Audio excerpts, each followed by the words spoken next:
Hi, my name is Paige Washko, and this is the video supplement to my paper, Functionally Measuring Human Trusts in Systems of Knowledge, where I compare contemporary LLM and AI use with religious practice in terms of humans using non-human systems to understand and conceptualize the world around them. I am a senior at Virginia Commonwealth University, and I am graduating this December of 2025. So let's get into it. Trust is a very interesting concept, defined by Merriam-Webster's dictionary as the assured reliance on the character, ability, strength, or truth of someone or something. People have a tendency throughout human history to trust systems of knowledge, different systems including technological, social, and spiritual systems that can reduce uncertainty, cognitive strain, help people gain comfort, decrease loneliness, and overall allow individuals to cope with problems that they face. So some examples of systems of knowledge include political systems, religious systems, educational systems, and more. Things like democracy, Christianity, elementary schools, sociology, universities, Islam, these are all non-human systems that are used to help humans make sense of the overall world around them. Contemporary systems include a lot of technological advancements, one of them in recent years being the creation of large language models, a form of artificial intelligence. Some of these large language models include ChatGPT, Claude AI, Meta AI, Jasper AI, Google Gemini, and many more. But these models are often criticized for their lack of accuracy. A theoretical example might look something like this. You'd ask the LLM what is 2 plus 2, and it can't perform the math. The LLM goes way off base and says 2 drops of water added to another 2 drops of water is just 1 drop, and then uses that to prove that 2 plus 2 equals 1, which is not logical, but it displays some of the issues that AI has when it simply uses a system of linear algebra and statistical generation of one letter after another, not necessarily gathering and producing the most accurate result, but just the statistically most probable result. This leads to errors and what people call hallucinations, a very interesting anthropomorphization of a non-human thing. We'll get more into that later. So the claim being made by a lot of researchers and a lot of news reports and a lot of individuals on the internet is that people's trust in LLMs and other AI technology relies on the accuracy of that technology. However, I propose a counterclaim that people's trust in this technology is built off of many characteristics, not just accuracy alone, but things like predictability, precision, processing capacity, and the overall comfort of the user. And later on, I want to revisit this as a formal formula to calculate some value that equates to this idea of trust, but we'll get into that in just a moment. First of all, I want to explore why this even matters. Why do we care if people are trusting LLMs for accuracy or for predictability or for comfort? What's the point? Well, basically, the idea is that over time, if we're not super interested in how accurate the LLMs are, but just interested in interacting with them in general, we might come to excuse their inaccuracies. We might absorb and retain the false information presented by them. It might, as a whole, change society and how people think and behave. And it could also increase the amount of inaccurate information that's present right now and make it an even larger percentage of the current information available in things like the internet and other databases. So at this point, you may be wondering what exactly qualifies me to talk about this topic. Well, I have spent the last 10 years studying at Virginia Commonwealth University and the University of Virginia to get an interdisciplinary degree in a variety of different topics like math, Islam, sociology, technology, Arabic, and many others to make a very well-rounded and long-spanning degree that sort of negotiates this space of humanities as they intersect with technology, which has become really critical to look at in the world as technology advances in its importance. So in that sense, having a really good grasp on both of those fields allows me to compare them. And I want to use that idea of comparison of humanities and technology in this project to explore a phenomena that I have recognized. And basically that phenomena is that when you look around at the way that LLMs are being used, it seems that humans are routinely trusting and relying on LLMs for tasks and for assistance with things that is largely beyond their intended use or official use, as officially stated by the advertisements of these softwares and the people that are making them. And so that is one aspect of it, but then the other aspect is that these users are also seem to be returning to use LLMs again and again, often excusing these what are called hallucinations, but basically errors to provide a satisfactory result. They are continuing to use them and continuing to go back to them. So let's imagine some theoretical examples that are based off real life examples. A user creates an AI girlfriend in ChatGPT, and then a ChatGPT update changes the way she acts, and then the user decides to invest more time into adjusting that so that they feel comfortable again, rather than just not using it anymore. Another example is, I don't know why I'm using ChatGPT again, but a professional uses ChatGPT for research, and that research turns out to be based on information that was actually generated by the LLM and is not real, which pulls their research into question. So that can make things very difficult for that individual when it comes to their credibility. And then if they decide to continue to use LLMs in their business, that exemplifies the phenomena I'm talking about. So that's where we have to ask ourselves, why are we doing this and what is going on here? And how do we understand a new contemporary technology with new contemporary research when people don't seem to really be understanding what's going on or really asking the right and most meaningful questions? We're chalking up LLM use to whether it's going to be accurate or not, when in reality, it has huge implications for people emotionally and for society as a whole. So I know that can be really scary, and it can seem stressful to wonder, gosh, how am I ever going to navigate this new and changing world? And I am here to say, don't worry, all right? Paige has got your back, and she's going to tell you exactly how we're going to investigate this contemporary system. And we're going to do that through a very lofty and potentially even difficult to digest parallel, right? And I don't want you to be afraid. I want you to bear with me. It's going to be okay. We're going to get through this, all right? And you don't have to be scared. Just be a little bit open-minded so I can present to you an interdisciplinary construction that really highlights how we can understand this contemporary system. Let's consider a paragon, Islamic religious practice. We're going to use that as a respectable, careful parallel to contemporary LLM use in a purely academic way. And I know some people will say, no, absolutely not. We can't have questioning of religion, and we can't have careless treatment of religion, and that it's offensive to do something like that. And I in no way intend to be offensive at all. That is not my goal at all. However, I believe that an academic investigation of any topic is critical for understanding, critical for advancement of knowledge, and I believe that our understanding as human beings creating technologies could benefit so largely from the amazing example that is set by human engagement with religion, specifically Islamic religious practice. And that's why I endeavor to create this careful parallel to highlight how certain aspects of predictability, precision, and processing capacity are present in many systems. When it comes to Islam, we know that this relationship between humans and Islamic religious practice is well over 1,000 years old, very well understood and extensively studied. However, the human relationship with LLMs is very new, unknown, and understudied. So while these concepts are completely different, they present a compelling amount of parallels in principle when it comes to human reliance and interaction on non-human systems. Before we get into comparing these systems of knowledge, it would be important to understand the realities of contemporary LLM use. People access and use AI in the form of large language models with all sorts of different emotions and purposes. Some people are searching for love. Some people are searching for comfort and heartbreak. Some people are angry and sick, seeking validation.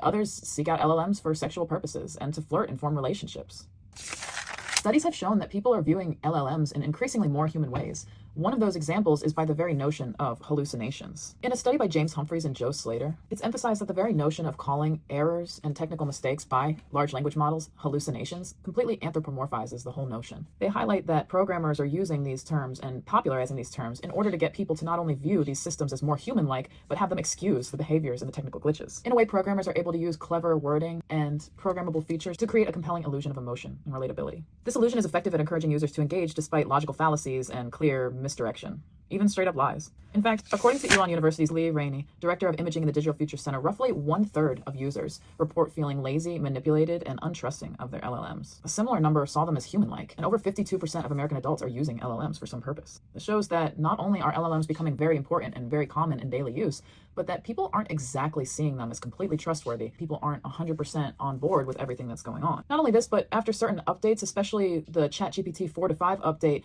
there were reports of individuals feeling heartbroken and completely devastated at the loss of the virtual companions they had built. Moreover, more results motivating the idea that it's not accuracy alone pushing users to interact with LLMs, but rather emotional attachments and dependence, involves a study done by Peppenmeyer and colleagues into the importance of explanation fidelity and user trust in output results of LLMs. This study revealed that results plus complex explanations led to users trusting accuracy of the LLMs less, whereas results plus simple explanations or even no explanation resulted in users assuming a higher level of accuracy. Basically, breaking it down in simpler terms, The more complex the answer was and the harder to understand, the less that users trusted it was even valid.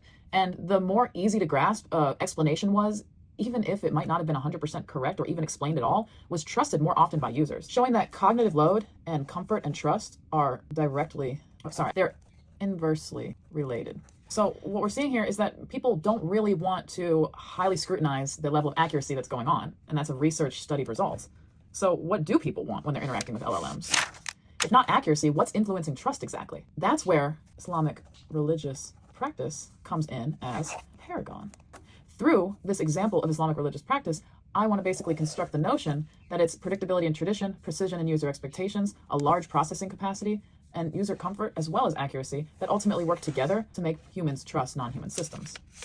So if we think about predictability and tradition in terms of both the systems of knowledge of LLM usage and Islamic religious practice, we come into very different, however parallel, concepts. So we can think of basically predictability and tradition as a lower cognitive load and the expectation for certain characteristics. In the sense of Islamic religious practice, we can think of these as traditions, communal and sectarian customs, and specificity of practice, including things like prayer times, zakat calculations, fasting times, manner of prayers, and basically all of these elements that add a layer of existential meaning. For example, we have a history of sectarian divides within the Islamic communities, such as the Sunni and Shia Muslims, that follow different customs. Now, who's to say which group is inherently right or wrong, right? We can't really necessarily say that one group is inherently practicing incorrectly. Both groups see all of their customs as inherently correct. Moreover, they see the other group's customs as incorrect. So even though they're practicing the same religion fundamentally, in this way, tradition and predictability and the elements of that practice are highly important. And the more that those elements in their immediate surrounding are going to be aligning with tradition, with predictability, with something that they're used to, something that adds that layer of existential meaning, the more they're going to place trust and value into it. Now, from an LLM point of view, we can have similar notions of predictability and traditional values when it comes to the repetitive and familiar interaction style that mimics human conversation. When it has text or audio input, it's very similar to the repetitive and traditional ways that humans connect and communicate with each other.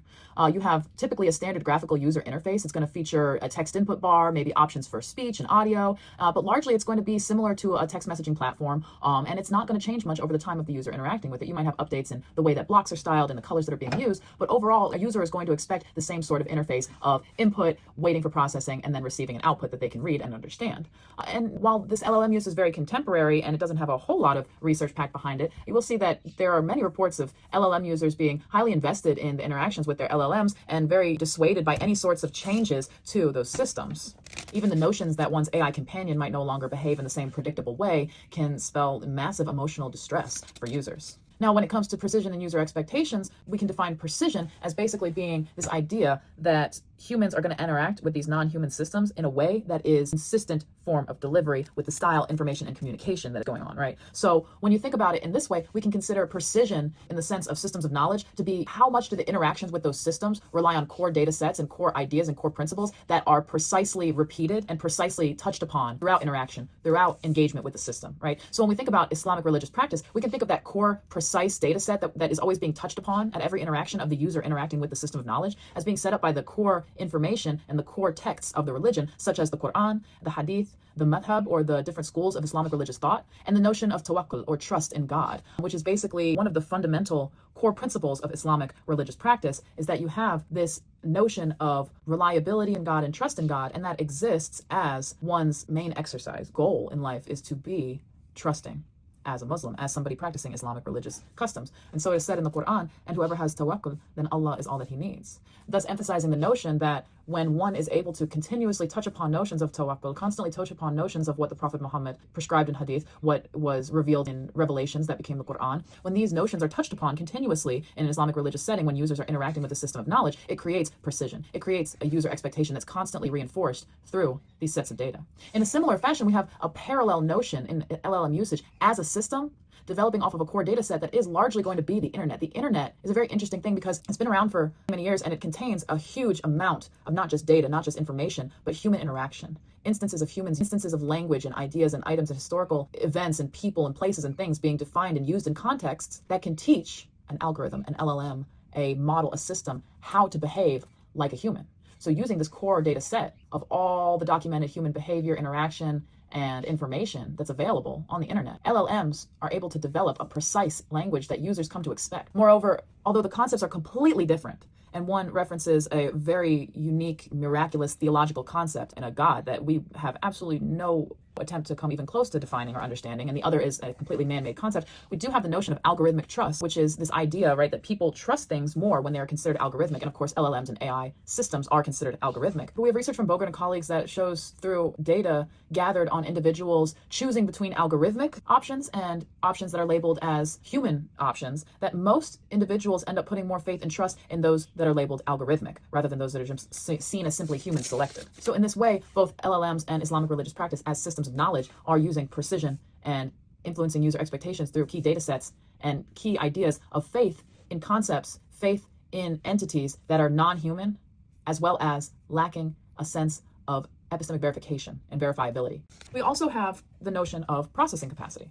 So what exactly does processing capacity mean here? We're basically saying here that the trust that a human is placing in the system by accessing the system is contingent upon the ability of the system itself. And so when you think about it like that, we can consider that individuals like Islamic scholar Maududi taught many lessons and written much on the topic of Islamic religious practice as being a full exercise getting close to God, and Islam as a religion being a full encompassing religion that encompasses aspects of life, religious practice, family, law. It encompasses every aspect of human life, not just worship, not just spirituality, not just prayer, but it's something that can be applied to every aspect of life. And therefore, in that sense, since every human problem can be filtered through the lens of Islamic practice, that therefore implies that the processing capacity of this system is quite large. If a human user can take any such issue and come to the system of Islamic religious practice, filter their issue through that system, and end up with a result that uses the system to solve the problem, right? So in this sense, all problems, questions, and issues can be answered through tawakkul, through faith, through prayer, through devotion to God or Allah. Now, when we have LLM usage, it's a similar concept. We have this huge data set of the internet, which contains all of these examples of human beings posing problems and solving problems. And so, of course, we have this many years old guide on how to solve any problem that's ever been presented on the internet. And of course, all of these solutions come to the algorithm that runs the LLM and become information and data to present to the user accessing the LLM to solve their own problems. So of course, the solutions might not be accurate.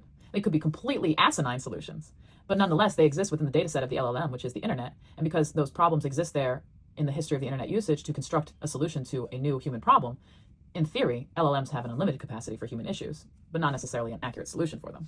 And the final characteristic that I find to be important, but maybe more on the simple side when we're considering all the notions involved in human trust of a non-human system, would be comfort. And I want to propose this very simply and define this very simply.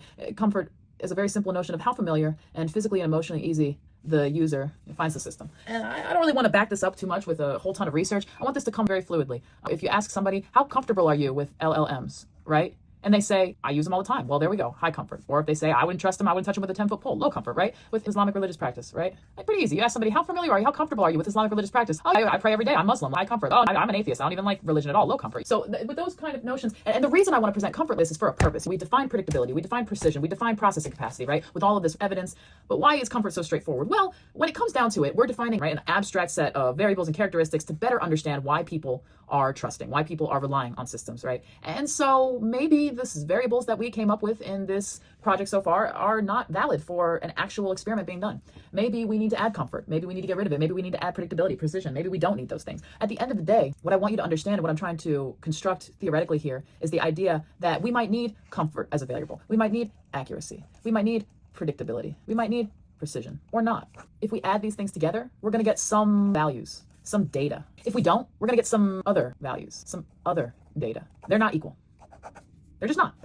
And that doesn't mean that this value in data is more valuable and more data. It doesn't mean that this value in data is less valuable and less data. It just means that they're different and they're going to apply to different projects and different ideas differently. I don't think that LLM use, which we brought up earlier, bringing it back to our claim and counterclaim, I just don't think that human beings are trusting LLMs because they're super freaking accurate. And I don't think that if the accuracy goes away that they're going to stop trusting them. I think that these things are very important, right? And so that's kind of what I've been trying to help motivate here with this video and this conversation and these examples. And if you want more in-depth understanding of how exactly am I defining and justifying precision, how exactly am I defining and justifying predictability, I highly encourage you to check out the paper that goes with this topic. I don't want to get super technical into this video. I don't want it to be an hour long. I want to keep it nice, tight, and simple. But if you'd like to go more in-depth into the research, into these citations that I have listed on some of these charts, so more in-depth into things like tawakkul and the notion of algorithmic trust in that research project, definitely check out the paper that's attached, all right? But I want to come to my final conclusion, the whole point of this, right, which was to make this mathematical construction. So I know that math seems really scary, but no, not scary. It's actually scary simple. I want to make it scary freaking simple. All right. It's so simple that I felt inadequate and like an imposter to sit here and claim that this is math, and it's math. I promise you this is math, right? So I want to construct a function of human trust. Let's imagine that this function of human trust is defined as the trust function of some human user X. So that could be human 1, human 2, human X, any human that's being tested, right? And they're going to have a trust value that's calculated by adding together their measurements of how accurate, predictable, precise, and comfortable they are with the system and how much processing capacity it has. And they're going to do this in many different ways. The ways that these values can be calculated, there's so many different ways you could come up with these values. But this is an abstract notion that I want you to try to understand, even if it's a really simple thing that we're trying to conceptualize here. And that simple thing is basically that inside of the human brain, there is this measurement of trust in non-human systems, where basically the human brain is going to add together the amount that they trust its accuracy, how predictable they feel it is, how precise they feel it is, how much processing capacity that system has to attend to their needs and solve their problems and ease their cognitive burden, and ultimately how comfortable they are with the system. And they're going to assign weights. Oh, I should add another one here. They're going to assign weights to these variables, right? And those variables are going to have different levels of importance to those different users depending on who those people are and what they value. And now the only way that you're going to be able to figure out the values to assign to these variables comes in things like surveys, studies, research, right? You're not going to be able to just calculate these off the top of your head, right? You need to have human users, X number of human users, to determine values for these different variables, add them together, determine how much those variables matter first, add them together, and then you're going to end up with some sort of TR h of X value. With that in mind, try to conceptualize that for a moment. Try to conceptualize what that means here. And we're going to do a quick little example to try to solidify this, right? So imagine that we have the following data from a survey of users. We have H1, H2, H3, and H4. These are 4 different users, right? These are 4 different people, essentially. Think of them as human beings. And some sort of study or survey has been done and gathered from these different users. And we're gathering this study on 2 systems of knowledge, S1 and S2. So we might imagine that after performing the study or the survey, right, we've gathered these values for each user and for each variable. And what we're also going to do in this example is we're going to assume that our scalars, our W1, 2, 3, 4, 5, are all going to be 1. I accidentally put 0 here, but that doesn't make sense because then our values will all be 0. I'm sorry. So I'm going to normalize them to 1. And basically what we mean when we say that is that in order to simplify this example, oh, here, you can't see the bottom of the page. In order to simplify this example, we're just assuming that every user values each variable equally. And that's not going to be the case in reality. However, you might have studies such that these scalars are not important. One example could be you give people a survey, and in the survey you have 3 questions each for accuracy, predictability, precision, processing capacity, and comfort. And then as the user answers each of the 3 questions in each of the 3 categories, that characteristic either receives 1, 2, or 3 score. And based on that, you can fill out the table. There's no specific methodology for how you scale these variables. If we look at the way that this example is set up, we can assume that these variables have been tested and measured and then normalized. And basically what that means is that whatever values they had inherently, they were translated to a scale of basically 0 to 1, such that every value that the user could have for a variable is going to fall between 0 and 1. And we can also think that as 0 to 100. If that's easier for you to conceptualize, 0% to 100% value in that variable, right? So in that sense, instead of 0.2 here, this would be 20% out of 100. So this user views accuracy of the system 1 as a 20% out of 100, or as 0.2 out of 1, or as a 2 out of 10. That's how they would score system 1 in terms of how accurate they feel like it is. And then in predictability, it might be a higher score. And basically they would get that by the way they answer the survey or the way that the data is collected. It would show the researcher like, oh, hey, well, this user doesn't view the system as very accurate, but it looks like they have a slightly higher sense that the system in and of itself is predictable and in and of itself has a high precision. And so in that way, rather than just seeing, oh, this person trusts the system or doesn't trust the system, this person thinks the system is accurate or doesn't think it's accurate at all, we have these different data points that we can not only use to get a much more complex total value of trust, reliance, and dependence, but we can also figure out ways to measure the user's feelings of importance in these different characteristics and these different variables through more complex surveys, more complex data calculation, more complex research to figure out how these characteristics actually weigh in importance to the user, which would make the information in the data available that much more specific, that much more detailed, right? But just with this data set alone, we've got all these different values that we can plug in and we can then graph them. We can do all sorts of stuff with these values, to be honest, but if we construct a simple graph here where we have on one axis our different users and on the other axis we have, sorry, not axis, but on the other axis we have the trust value, right? We can normalize it. Nobody's really got a trust value here of higher than 5. And we can conclude that because we can see that we set all of our W's equal to 1. And then we have normalized from a scale of 0 to 1, right? So the max value for each variable could only be 1. So we could only have TR of H of X equal to max 1 plus 1 plus 1 plus 1 plus 1, which is equal to 5. So that's going to be our maximum value, obviously. And our lowest value is going to be 1. I'm not sure if anybody would inherently have a 5 or a 1, but nobody's going to be able to have a 5.5 or a negative 3. It's just not going to be possible with the way we've constructed these values, right? And then we can plot them and we can see that we've got some users that are higher than others in terms of the way that they value the TR of these systems, right? And so then from that point forward, we would use this data and we would try to make observations. We would look for trends, patterns, meaning. What is this data telling us? Off the bat, maybe we would say something like user H2 and H4 seem to have higher scores in S1. This is S1, by the way, and this is S2. I didn't label that. Sorry about that.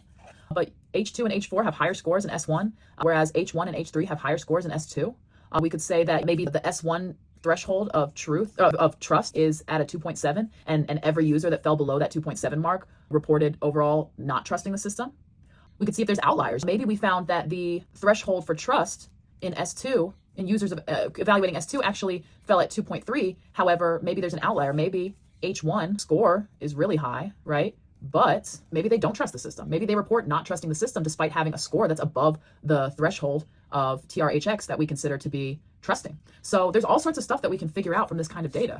Unfortunately, I'm not going to be able to get into an actual example of using any real data. I'm just constructing a theoretical notion that we can go off of, but there's many implications. It's all theoretical, but they lead to applications. They lead to ways that real studies and real surveys can be not only conducted, but then conceptualized, measured, valued, and they will help us to understand how human, non-human relationships work and are valued by humans. And not only that, but they can help us determine how people view systems of knowledge and non-human things at fixed points of time or over longer periods of time. You could apply this type of data collection and graphing to two different systems, or maybe it's a system at one period of time, and then a system after 6 months of usage, and a system after a year of usage. Maybe it's with certain demographics. Ultimately, at the end of the day, there's so many different ways to do it. And I want to say thank you so much for watching. I really appreciate you, and I hope you enjoyed my video. And if you have any questions or comments or concerns, please voice them down in the comments below. I would love to hear anything that anybody is thinking about. If you don't really understand something that I've said, please let me know. And if you want to see me talk about more topics in any of these areas, Islam, math, sociology, psychology, technology, please let me know. I would be happy to. Thank you so much. Bye.